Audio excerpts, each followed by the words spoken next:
for humanity.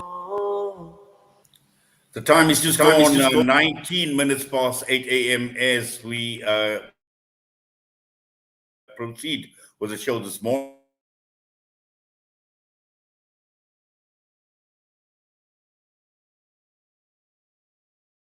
We welcome you looking at a new policy which is called, which is similar to the South African POPI Act that we discussed a few months ago, and that is protection of personal information. Now, China's new privacy laws are likely to impact on South Africa, considering South Africa being a major trading partner with China, and they've come up with their own version, which is called POPL. And we joined on the line this morning by independent POPI consultant, Dr. Peter Tobin. Dr. Peter Tobin, good morning to you, sir, and welcome to the show. Yeah, good morning, Inayet. It's good to be with you again. Thanks for the welcome. Yes, wonderful that you are able to join us. Now, obviously, you know, we know about the much talked about POPI laws in South Africa, and now we are looking at China, and the point I had made earlier on, China being one or the largest trading partner with South Africa, and this is likely to have huge impacts or consequences for South Africans, particularly those who are doing business with China. Absolutely. The first thing I'd like to point out is the speed with which the Chinese authorities are moving. As you probably remember, when we were discussing the POPI Act, we looked at 2013 as the date when the POPI Act was put on our statute book, and it's taken us until July this year to fully establish the POPI Act in law with a regulator. That's a number of years.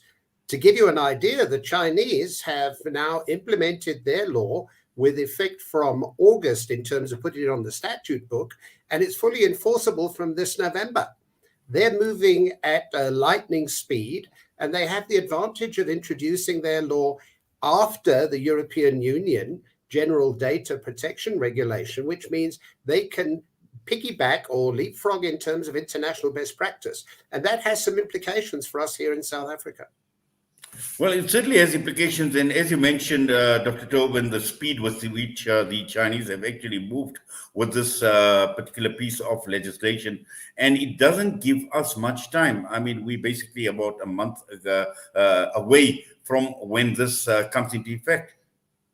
Yeah, look, that can be a real concern. For those organizations in this country who had already aligned themselves to the European Union, the General Data Protection Regulation, or GDPR, there's a degree of comfort because the Chinese, having modeled themselves on the GDPR, are going to look to organizations to comply with their law. But their law, as it's similar to the GDPR, means anyone in this country who's trading with China, and that means exporting products, services, or acting as a service provider in some way to the Chinese in this country. If you're GDPR ready, there's an excellent chance that you're in good shape for complying with the Personal Information Protection Law. As you say, there's, I guess we call it PEPL now, as opposed to POPI. You're in good shape. But if you haven't got that preparation done, then you need to move fast. 1st of November is very close. Talking of preparation, what sort of preparation needs to be done? Well, if you have a look at the provisions of the Act, first of all, I think that the Chinese are to be applauded for making the Act easy to read. There are only 74 sections in the Act as opposed to 115 in the POPI Act. So it's much easier to understand the regulations. They have specific requirements in terms of cross-border trading. So anybody like me who went to the web, and I'll happily share the link with you, Inayet, for any of your listeners who want to go and read an English translation of the Chinese legislation. Article 38 tells us about what arrangements need to be made in terms of cross-border trading. And most importantly, Article 53 says that if you're doing business with China, but you're not based in China, then you need to appoint a representative. And appointing the representative is something that we in this country are going to have to think about very quickly in terms of identifying who is entitled to be our representative. On what basis is that going to happen? The other thing, the key thing that organizations here need to do is to make sure that they have the appropriate contract terms in place, which makes reference to the new Chinese legislation. Having an existing trading arrangement with your customer in China, if you're involved in export, or your supplier, if you're involved in import, would have been normal business practice. But now there are additional requirements. So you need to go back and look at your contracts and make sure that you update them to accommodate the new Chinese data protection law. Yes. Now, just looking at existing contracts that are in place, so these will have to be revisited again, from what I understand, Dr. Tobin.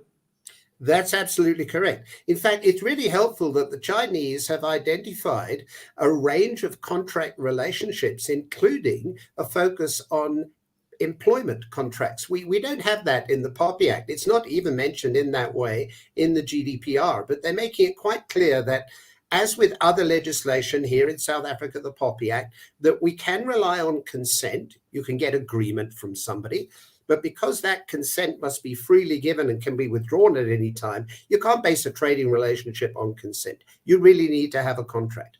If you're employing staff, the Chinese legislation looks at that in some detail and mentions specifically human resource management considerations.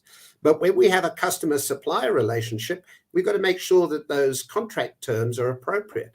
Now, as is the case in the European Union, the authorities in China are saying they're going to issue a set of standard contract clauses. They haven't done that yet.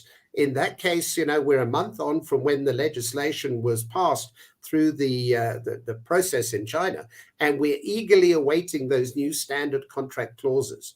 And given, as I say, the speed with which they're moving, I would expect those new contract clauses to be available within the next few days, if not at the most a couple of weeks, to give organizations a chance to review those clauses and integrate them into their standard contracts.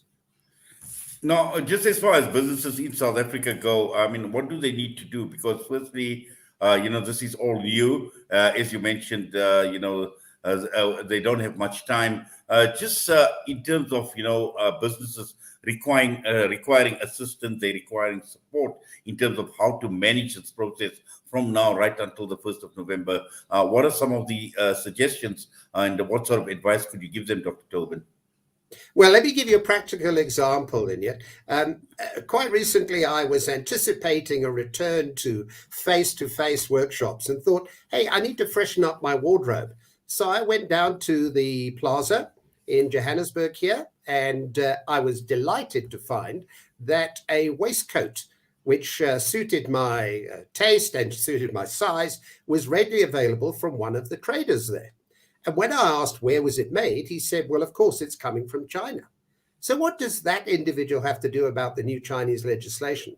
Well, they're importing goods through a third party. So what I recommend is that wherever you are in the supply chain, whether you're the end retailer, a wholesaler, an importer or distributor, if you're bringing goods into the country, or if you're using services from a Chinese provider, could be financial services, insurance services, the range of services that the Chinese offer in this country. We only have to see that from the big banks who are established in Sandton. Go to your business partner, go to the person you deal with in the supply chain and ask them what are they doing about ensuring we have the correct relationships in place with the Chinese. Now, of course, that's only going to have a direct impact in terms of talking to the Chinese if you're the party that's already dealing with a Chinese trader on the other side, whether it's being import or export. So the first thing I'd suggest is don't go to the local lawyers and ask for advice. Before you go and get legal advice, talk to your trading partners and follow that chain all the way until you're satisfied that you have an appropriate recommendation from your Chinese trading partner. Well, certainly. What are some of the consequences of non-compliance? Pretty significant. I think, as you know, in South Africa under the POPI Act, any one incident, and I think it's ironic to me that here we sit just a couple of months on from the regulator having full powers, and only yesterday did the regulator in effect issue a belated apology to all of the people who've supplied their information to the regulator, because as you will have seen over the last month or so, since the 5th of September, when the incident became apparent to the Department of Justice, our information as information officers that we've lodged in confidence with the regulator has been compromised. Now, the regulator, in theory, should be fining themselves if there was any guilt. But the worst case scenario in South Africa is 10,000 rand.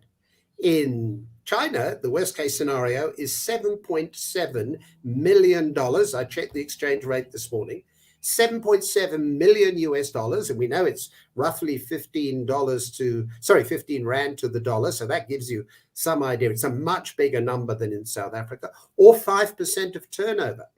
It's a little tricky because it doesn't explain in the Chinese legislation at the moment whether that 5% is part of your global turnover or local turnover in China. But those are significant penalties. And for anybody who's familiar with Uber and some of the what's called ride-hailing services around the world, Lyft, there are others. In China, not long ago, Didi, who do the same sort of thing as Uber over there, they were forced to cease trading when the Chinese identified that they weren't happy with the trading performance in terms of information protection. So remember, the penalty isn't just financial. It's you could actually be forced out of business.